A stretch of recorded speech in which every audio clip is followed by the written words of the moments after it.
오래전에 한 미국의 신문 칼럼에 6살 여동생을 살린 10살 오빠의 기사가 실린 적이 있습니다.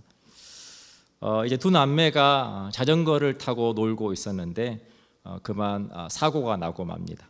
그렇게 해서 여동생이 넘어지면서 다쳤는데 피가 너무 많이 나서 근처에 작은 병원의 응급실로 급하게 옮겨서 치료를 받게 됩니다. 근데 이제 이렇게 지혈을 하면서 치료를 하는데 피가 너무 많이 이제 흘러서 그 병원에서 가지고 있었던 피가 부족해졌어요. 그때 의사가 옆에 있던 오빠에게 동생을 위해서 네 피를 조금 수혈해 줄 수 있겠니? 라고 물어보았습니다. 그랬더니 이제 이 오빠였던 이 친구가 잠시 고민을 하는 거예요. 어떻게 해야 되나 고민을 하다가 네, 제가 동생을 위해서 수혈을 하겠습니다 라고 해서 이제 그 위에 누워서 수혈을 합니다. 이제 수혈을 하고 나서 덕분에 여동생이 잘 치료가 돼서 위기를 넘기고 살아났어요. 근데 계속 이 친구가 그 병상 위에 누워 있는 거예요. 안 일어나고. 근데 얼굴이 창백해요. 그러면서 의사 선생님에게 이렇게 묻습니다. 선생님, 저는 언제 죽나요? 라고 물어봤어요. 그러니까 이 꼬마 친구가 생각할 때는 내가 이제 동생을 위해서 수혈을 해주면 나는 죽겠구나 라고 생각한 거예요. 그러니까 여동생을 살린 오빠의 이야기에 대한 기사의 내용은 그 사고로부터 여동생이 살아났다 그것 때문에 기사화된 것이 아니라 내가 죽을 수 있다라고 하는 것을 알면서도 그 생각을 하면서도 동생을 위해서 기꺼이 수혈을 해준 이 10살짜리 꼬마 아이에 대한 그 마음에 대한 이야기를 하고 있는 거죠. 의사 선생님이 웃으면서 아니야, 죽지 않아. 사랑하는 여러분, 하나님께서 우리를 사랑하셨습니다. 그 사랑을 통해서 저와 여러분이 구원을 받고 우리가 죄로부터 자유케 되고 우리가 하나님의 자녀가 되고 하나님의 백성이 되었죠. 요한 1서 4장 9절로 10절은 우리에게 이렇게 말해줍니다. 하나님의 사랑이 우리에게 이렇게 나타난 바 되었으니 하나님이 자기의 독생자를 세상에 보내심은 그로 말미암아 우리를 살리려 하심이라. 사랑은 여기 있으니 우리가 하나님을 사랑한 것이 아니요 하나님이 우리를 사랑하사 우리 죄를 속하기 위하여 화목제물로 그 아들을 보내셨음이라. 하나님의 사랑이 이렇게 나타난 바 되었다. 오랜 세월 동안 약속하셨던 그 메시아이신 예수 그리스도가 이제 드디어 하나님의 때가 되어서 세상에 태어나게 되는 그 모든 과정 속에 그 아들을 메시아로 보내기로 하신 그 하나님의 사랑이 이루어지도록 그 일을 감당해 줄 누군가의 헌신이 필요하다라고 하는 거죠. 오늘 본문의 26절에는 그 일을 감당할 수 있는 사람으로 선택받은 자들에 대한 이야기를 저희가 들려줍니다. 6째 달에 천사 가브리엘이 하나님의 보내심을 받아 갈릴리 나사렛이란 동네에 가서 다윗의 자손 요셉이라 하는 사람과 약혼한 처녀에게 이르니 그 처녀의 이름은 마리아라. 하나님께서 이제 예수 그리스도를 메시아로 이 땅에 보내실 때 거기에 적합한 적임자의 조건들이 있었어요. 그 중에 한 가지 조건은 다윗의 후손이어야 하고 아직 그들이 결혼한 상태가 아니어야 하고 그리고 하나님께서 그 일을 하려고 할 때 그 두 사람이 같은 마음으로 그 일을 기꺼이 감당해 줄 수 있는 믿음의 사람들이어야 된다라고 하는 거죠. 이 모든 과정들은 이제 막 가정을 이루려고 하는 아직 약혼한 상태인 두 남녀에게 있어서는 굉장히 엄청나게 큰 사건이었습니다. 제가 나중에 조금 더 설명하겠지만 그 일을 감당한다라고 하는 것은 이제 아내가 될 정혼자인 마리아 또한 사람들의 비난과 또 그리고 목숨이 위태로울 수 있는 위험 부담을 그가 감당해야만 되는 일이었죠. 그런데 그 일에 대해서 하나님께서 천사 가브리엘을 보내서 앞으로 하나님께서 그들을 통해 하고자 하는 일을 말씀하십니다. 여기서 우리가 중요한 것은 뭐냐면 마리아가 먼저 임신이 되고 나서 천사가 나타나서 그가 어떻게 임신이 된 것인지, 하나님께서 지금 그를 통해 무엇을 하고 계신지를 말씀해 주시지 않고 먼저 나타나서 앞으로 될 일에 대해서 말하고 있다라고 하는 거예요. 무슨 이야기입니까? 온전히 마리아와 요셉의 선택의 문제라고 하는 겁니다. 하나님은 지금 이 시대에도 하나님의 일을 이루어 가십니다. 그런데 그 하나님의 일을 이루어 가실 때 하나님은 오늘 또 그 일을 감당해 줄 수 있는 누군가를 택하시고 그 누군가의 헌신과 믿음을 통해 하나님은 그분의 놀라운 기적과 역사를 하나님은 오늘 또 이 시대에 써내려가고 있다라고 하는 것입니다. 28절입니다. 그에게 들어가 이르되 은혜를 받은 자여 평안할지어다. 주께서 너와 함께 하시도다 하니, 처녀가 그 말을 듣고 놀라 이런 인사가 어찌함인가 생각하매 천사가 이르되 마리아여 무서워하지 말라. 내가 하나님께 은혜를 입었느니라. 마리아가 하나님께 은혜를 입었고 하나님께서 마리아와 함께 하신다. 그러니 평안하라. 그런데 현실적인 상황은 평안할 수 있는 상황이 아니에요. 엄청나게 큰 사건입니다. 아직 처녀인 마리아에게 있어서 이 사건은 너무나 큰 사건이고 무서워서 떨 수밖에 없는 사건이에요. 그러면서 계속해서 천사가 31절에 이렇게 말합니다. 보라, 내가 잉태하여 아들을 낳으리니 그 이름을 예수라 하라. 그가 큰 자가 되고 지극히 높으신 이의 아들이라 일컬어질 것이요 주 하나님께서 그 조상 다윗의 왕위를 그에게 주시리니 영원히 야곱의 집을 왕으로 다스리실 것이며 그 나라가 무궁하리라. 천사를 통해서 마리아는 이해했어요. 지금 하나님께서 자기를 통해, 자기의 앞으로 있을 요셉과 마리아를 통해 지금 하고자 하시는 일이 무엇인지 이해했습니다. 그리고 선택해야만 했어요. 내가 그 역할을 감당할 것인지 말 것인지 선택해야만 했습니다. 34절입니다. 마리아가 천사에게 말하되 나는 남자를 알지 못하니 어찌 이 일이 있으리까. 하나님의 계획은 내가 알고 있지만 그러나 나는 아직 남자를 알지 못하는 처녀입니다. 어떻게 이 일이 내게 이루어질 수 있습니까? 우리가 하나님께서 우리를 통해 하나님의 일들을 이루어 가실 때 많은 경우에 우리가 동일하게 가지고 있는 질문입니다. 하나님, 이 일이 어떻게 이루어질 수 있습니까? 마리아 자신을 생각해 볼 때, 그리고 우리가 가지고 있는 일반적인 상식, 그 상식과 비추어 볼 때 도저히 그 상식으로, 경험으로, 지식으로 이해할 수 있는 것이 아니었어요. 그래서 마리아가 천사에게 묻는 거죠. 어떻게 이 일이 이루어질 수 있습니까? 그거에 대해서 천사 가브리엘이 정확하게 설명을 해줍니다. 35절입니다. 천사가 대답하여 이르되 성령이 내게 임하시고 지극히 높으신 이의 능력이 너를 덮으시리니 이러므로 나실 바 거룩한 이는 하나님의 아들이라 일컬어지리라. 아멘. 우리의 상식과 우리의 경험과 지식을 뛰어넘어서 하나님께서 무언가를 하실 수 있는 그 방법은 무엇이냐면 하나님의 지극히 높으신 그 하나님의 능력이 우리를 덮을 때 하나님은 능히 그 모든 일을 이루실 수 있는 하나님이시라고 하는 겁니다. 그래서 우리가 하나님께 드려야 되는 질문은 어떻게 그 일이 가능합니까?가 아니라 하나님, 제가 그 일을 감당할 수 있습니까?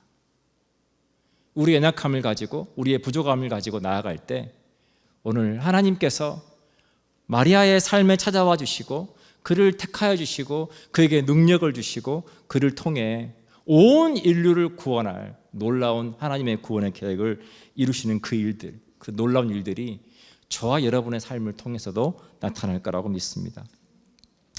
36절입니다. 보라, 내 친족 엘리사벳도 늙어서 아들을 배었느니라. 본래 임신하지 못한다고 알려진 이가 이미 6달이 되었나니 대저 하나님의 모든 말씀은 능하지 못하심이 없느니라. 아직 하나님의 말씀에 반신반의하는 거예요. 하나님의 크신 능력이 덮어서 처녀인 마리아가 임신을 한다? 믿기지가 않는 거죠. 그때 천사가 엘리사벳, 내 친족 엘리사벳을 만나봐라. 엘리사벳을 찾아가면 그가 이미 늙어서 임신할 수 없는 그 상태에서 어떻게 그가 임신을 하게 되고 어떻게 그 놀라운 일이 그게 일어났는지를 보게 될 거다. 그 놀라운 일이 너에게도 일어날 거다. 그렇게 말씀하고 있다라고 하는 것입니다. 누가복음 1장 5절에서 7절에 보면 이 엘리사벳이라고 하는 이 마리아의 친족이 어떤 상태였는지, 그들이 어떻게 하나님의 기적을 경험하는지 설명해 줍니다. 유대왕 헤롯 때에 아비야 반열에 제사장 한 사람이 있었으니 이름은 사가랴요, 그의 아내는 아론의 자손이니 이름은 엘리사벳이라. 두 사람 다 하나님을 섬기는 사람들이었어요. 하나님의 성전을 섬기는 사람들이었습니다. 이 두 사람이 하나님 앞에 의인이니 주의 모든 계명과 규례대로 흠이 없이 행하더라. 엘리사벳이 잉태를 못함으로 그들에게 자식이 없고 두 사람의 나이가 많더라. 사랑하는 여러분, 우리가 신앙생활할 때 우리에게 동일한 삶의 영역들이 있을 수 있습니다. 무슨 말이냐면 두 사람이 하나님을 섬기는 사람들이었고, 그리고 그들이 철저하게 하나님의 모든 말씀을 지켜 행하고 흠이 없이 행하는 삶을 살았는데, 중요한 것은 너무나 평범하게 일반 사람들이 누리고 있는 그 자녀를 얻게 되는 그 축복마저도 그들에게 없었던 삶을 그들이 살았다라고 하는 겁니다. 엘리사벳이 잉태를 못함으로, 그러니까 하나님의 말씀을 따라 믿음으로 살고 있는 삶과 지금 그들의 현실을 볼 때 이게 말이 안 되는 상황인 거예요. 안 맞아요. 사랑하는 여러분, 우리가 신앙생활 할 때 안 맞는 일이 너무나 많이 있어요. 우리가 그렇게 믿음으로 살아가면 우리의 삶 가운데 더 넘치는 축복은 없을지라도 일반적인 축복 정도는 받으며 살아야 되는데 안 맞아요. 그렇게 믿음으로 살아가는데, 그렇게 하나님을 섬기며 살아가는데 왜 모든 사람들이 갖는 그 자녀가 우리에게 없지? 라고 생각할 수 있다라고 하는 것입니다. 근데 이미 그들이 나이가 많더라. 바꿔 말하면 이제 이 모든 상황을 바꿀 수 있는 아무런 가능성이 없는 삶이었다라고 하는 겁니다. 이미 그들은 오래전에 포기했을 겁니다. 하나님께서 우리에게는 자식을 주시지 않을 건가 봐 라고 포기했을 겁니다. 누가복음 1장 13절에 천사가 사가랴를 찾아옵니다. 천사가 그에게 이르되 사가랴여 무서워하지 말라. 너의 간구함이 들린지라. 내 아내 엘리사벳이 내게 아들을 낳아 주리니 그 이름을 요한이라 하라. 예수님께 침례를 주었던 침례 요한에 대한 탄생에 대한 이야기이죠. 그때 누가복음 1장 19절로 20절에 이렇게 대답합니다. 천사가 대답하여 이르되 나는 하나님 앞에 서 있는 가브리엘이라. 이 좋은 소식을 전하여 내게 말하라고 보내심을 받았노라. 그러니까 사가랴가 이렇게 천사에게 반문한 거죠. 내가 늙고 아내도 나이가 많은데 어떻게 그 일이 일어날 수 있습니까? 20절입니다. 보라, 이 일이 되는 날까지 내가 말 못하는 자가 되어 능히 말을 못하리니 이는 내가 내 말을 믿지 아니함이거니와 때가 이르면 내 말이 이루어지리라 하더라. 천사가 와서 말하는 그 말을 도저히 믿을 수가 없는 거예요.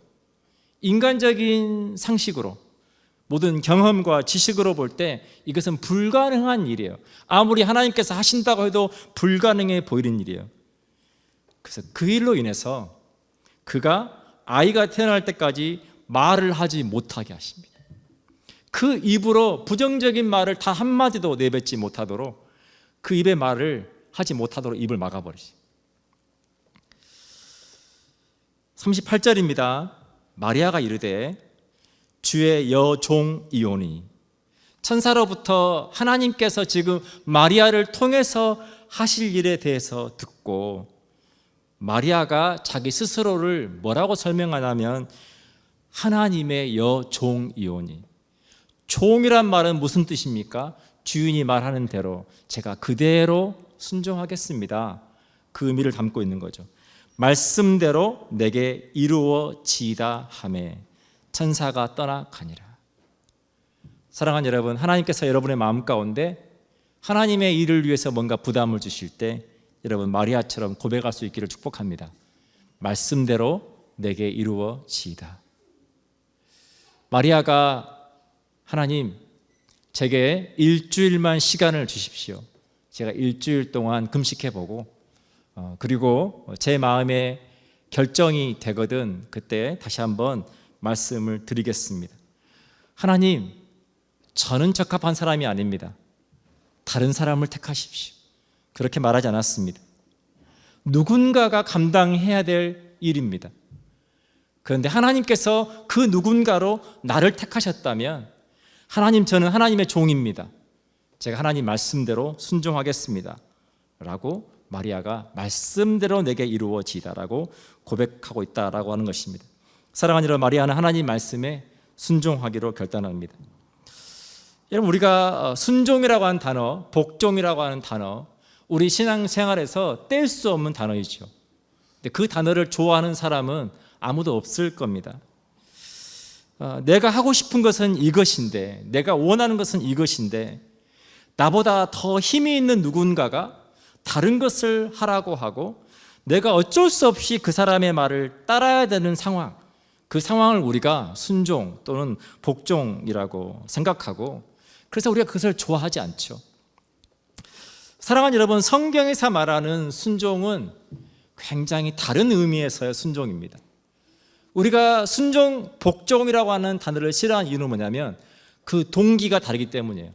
하지만 하나님께서 우리에게 순종을 요구하실 때 그 순종의 동기는 사랑이라고 하는 것입니다. 그것이 이 땅을 우리가 살아가면서, 그리스도인으로 살아가면서 우리가 하나님의 말씀대로 순종하고 우리의 삶의 영역에 하나님께서 맡겨주신 것들을 우리가 살아갈 때 우리 안에 우리가 가져야 되는 동기, 숨은 동기가 사랑이라고 하는 것입니다. 하나님께서 내가 먼저 너희를 긍휼히 여기고 사랑했으니 너희도 하나님을 사랑하고 그 말씀에 따라 믿음으로 살라라고 우리에게 말씀하고 있다는 것입니다.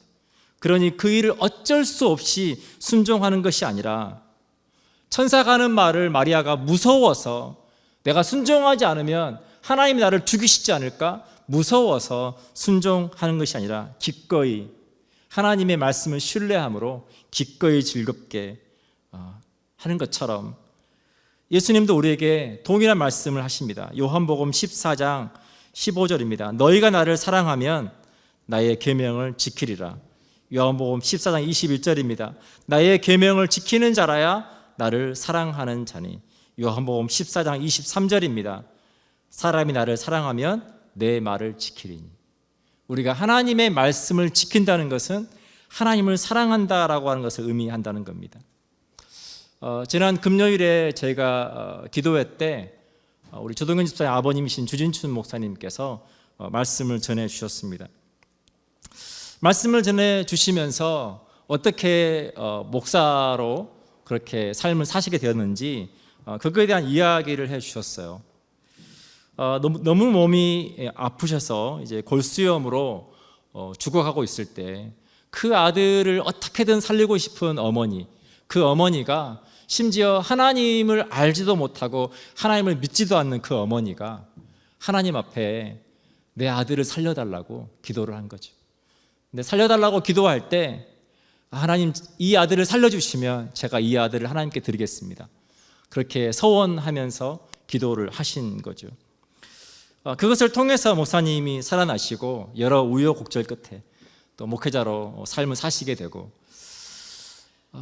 이 모든 일의 시작은 뭐냐? 이 모든 일의 시작은 죽어가는 아들을 살리고자 하는 그 어머니의 사랑에서부터 그 모든 일이 시작되었다라고 하는 겁니다. 사랑하는 여러분, 저와 여러분의 삶 가운데 하나님께서 무언가 일을 이루고자 하실 때 그 시작은 하나님의 사랑으로부터 시작된다라고 하는 겁니다. 근데 그 시작된 그 하나님의 사랑이 어떻게 이루어지냐? 그 이루어지는 것은 그 사랑에 반응해서 우리가 하나님 앞에 순종하고 헌신하고 우리가 사랑으로 반응할 때 그 사랑의 일들이 온전히 이루어진다라고 하는 것입니다. 오늘 마리아가 하나님의 말씀 가운데 말씀대로 이루어지이다, 내가 그대로 순종하겠습니다라고 하는 결단은 그 일에 필요한 모든 일들에 대한 책임, 그 모든 사회적인 일어날 수 있는 문제들을 내가 그 모든 무게를 견디겠다라고 하는 말의 의미를 담고 있습니다. 당시 이스라엘 사회에서는 여성이 간음을 하거나 결혼 전에 처녀가 임신을 하게 되면 돌로 쳐서 사형을 시키는 관습이 있었어요. 만약 요셉이 그거에 대해서 이 관계에 대해서 일어난 일에 대해서 받아들이지 못하고 그것을 공론화하고 그것을 문제를 일으켰다면, 문제로 키웠다면 마리아는 그 죽음을 당할 수밖에 없는 일이라고 하는 것이죠. 근데 마리아만 고통을 당하는 것이 아니라 마리아 주변에 있는 많은 사람, 특별히 요셉 또한 고통의 시간을 보내야만 했다라고 하는 거예요. 요셉의 삶에 대해서, 이 상황에 대해서 조금 설명해 주고 있는 게 마태복음 1장 18절에서 21절입니다. 제가 읽어드릴게요. 예수 그리스도의 나심은 이러하니라. 그의 어머니 마리아가 요셉과 약혼하고 동거하기 전에 성령으로 잉태된 것이 나타났더니 그의 남편 요셉은 의로운 사람이라 그를 드러내지 아니하고 가만히 끊고자 하여 이 일을 생각할 때에, 지금 너무 화가 나서 그 일을 공론화시킨 것이 아니라 그 앞으로 아내가 되려고 약혼했던 그 마리아를 보호해 주고자 하는 마음으로 이 일을 가만히 끊고자 합니다. 조용히 그 일을 없던 걸로 하려고 하는 거죠. 그때 주의 사자가 현몽하여 이르되, 꿈에 나타나서 이르되, 다윗의 자손 요셉아, 내 아내 마리아 데려오기를 무서워하지 말라. 그에게 잉태된 자는 성령으로 된 것이라. 아들을 낳으리니 이름을 예수라 하라. 이는 그가 자기 백성을 그들의 죄에서 구원할 자이심이라 하니라. 하나님께서 마리아와 요셉을 선택하시고 그들을 통해서 그 백성을 구원할 자이신 예수 그리스도가 태어나게 하려고 이 일이 이루어지고 있다라고 하는 것을 천사가 또한 요셉에게 말하고 있다라고 하는 것이죠. 사랑하는 여러분, 하나님께서 저와 여러분에게 말씀하시는 순종은 무엇입니까? 하나님을 사랑함으로 저와 여러분이 감당해야 될 삶의 무게는 무엇입니까? 우리 그리스도인은 어쩔 수 없어서 우리에게 맡겨주신 무언가를 감당하는 것이 아니라 하나님을 사랑함으로, 그 사랑의 동기로 우리가 기쁜 마음으로 그 일을 감당할 때 오늘도 하나님은 저와 여러분을 통해 그분의 아름다운 일들을, 놀라운 기적들을 이루어 가실 거라고 믿습니다. 함께 기도하겠습니다.